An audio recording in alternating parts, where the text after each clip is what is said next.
ಸೀಸದ ಅಂಶವನ್ನ ಕಮ್ಮಿ ಮಾಡೋದಕ್ಕೆ ಪ್ರಯತ್ನ ಮಾಡ್ತಾನೇ ಇದ್ದೀವಿ. ಆಹಾರ ಪದಾರ್ಥಗಳಲ್ಲಿ, ಔಷಧಿಗಳಲ್ಲಿ, ಕಾಸ್ಮೆಟಿಕ್ಸ್ನಲ್ಲಿ, ಹಾಗೆ ನಮ್ಮ ಪೆಟ್ರೋಲ್ನಲ್ಲಿ ಎಲ್ಲದರಲ್ಲೂ ಸೀಸದ ಅಂಶ ಕಮ್ಮಿ ಮಾಡ್ತಾ ಬರ್ತಾ ಇದ್ವಿ. ಅದು ಅಷ್ಟು ಬೇಗ ಆಗೋದಿಲ್ಲ, ಇದಕ್ಕೆ ಬಹಳಷ್ಟು ಸಮಯ ಬೇಕು. ಅಷ್ಟರೊಳಗೆ ಈ ಸೀಸ ಏನಾದರೂ ನಮ್ಮ ಮಕ್ಕಳ ದೇಹದಲ್ಲಿ ಹೊಕ್ಕಿಬಿಟ್ರೆ ಅಥವಾ ಒಂದು ಬಸರಿ ಹೆಂಗಸಿಗೆ ಸೀಸ ಸೇರಿಬಿಟ್ರೆ ಅದಕ್ಕೆ ಆ ಪ್ಲಾಸಂಟ ಏನಿದೆ, ಕನ್ನಡದಲ್ಲಿ ಏನು ಹೇಳ್ತಾರೆ ಗೊತ್ತಿಲ್ಲ, ಪ್ಲಾಸಂಟ್ ಆಗಿ ಹೋಗಿ ಸೇರಿಬಿಡುತ್ತೆ. ಅದಕ್ಕೆ ಬ್ಯಾರಿಯರೇ ಇಲ್ಲ. ಆ ತಾಯಿಯ ಇನ್ನು ಮಗು ಹುಟ್ಟಿರಲ್ಲ, ಮಗು ಇನ್ನು ಹೊಟ್ಟೆಯಲ್ಲಿ ಇರುತ್ತೆ, ಗರ್ಭಿಣಿ ಹೆಂಗಸನ ರಕ್ತದಲ್ಲಿ ಇರತಕ್ಕಂಥ ಸೀಸ ಇದರಲ್ಲಿ ಪ್ಲಾಸಂಟ ಇರತಕ್ಕಂಥ ಸಣ್ಣ ಮಗು ಇನ್ಫೆಂಟ್ ಫೀಟಸ್ಗೆ ಹೋಗಿ ಸೇರಿಬಿಡುತ್ತೆ. ಆ ಫೀಟಸ್ ಅಲ್ಲಿ ಆ ಸೀಸ ಆ ಮಗುವಿನ ಬ್ರೈನ್ ಹೊಟ್ಟೋಗುತ್ತೆ. ಅಲ್ಲಿ ಏನು ಬ್ಯಾರಿಯರೇ ಇಲ್ಲ. ಆವಾಗ ಬ್ರೈನ್ ಫಂಕ್ಷನ್ ಸ್ವಲ್ಪ ಕಮ್ಮಿ ಆಗುತ್ತೆ. ಅದ್ರ ಬಗ್ಗೆ ಮುಂದೆ ಹೇಳ್ತೀನಿ ನಾನು.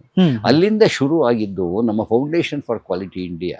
ಪ್ರತಿಯೊಂದು ಹಂತವಾಗಿ ಪ್ರತಿಯೊಂದು ದಿಕ್ಕಿನಲ್ಲಿ ಬರೀ ಸೀಸ ಒಂದೇ ಅಲ್ಲ, pesticide, insecticide, fungicide, bacterial side, agriculture field ಅಲ್ಲಿ ಅನಿಮಲ್ಸ್ಗೆ ಬಹಳ ಜನ ಕೋಳಿ, ಕುರಿ ಅದನ್ನು ತಿಂತಾರೆ. ಆ ಪ್ರಾಣಿಗಳಿಗೆ ಕೊಡತಕ್ಕಂಥ ಕೆಲವು ಆಂಟಿಬಯೋಟಿಕ್ಸ್, ಇದರಿಂದ ಬೇಕಾದಷ್ಟು ಹಾನಿ ಉಂಟು. ಅಲ್ಲೆಲ್ಲ ಹೇಗೆ ತಡೆಗಟ್ಟೋದು, ಹೇಗೆ ನಮ್ಮ ಪರಿಸರವನ್ನು ಕಾಪಾಡ್ಕೊಂಡು, ಪರಿಸರ ಅಂದರೆ ಬರೀ ಗಾಳಿ ಬೆಳಕು ಮಾತ್ರ ಅಲ್ಲ, ಪರಿಸರದಿಂದ ಬರತಕ್ಕಂಥ ಆಹಾರ ಪದಾರ್ಥಗಳು ಕೂಡ ಅದರಲ್ಲಿ ಸೇರುತ್ತೆ.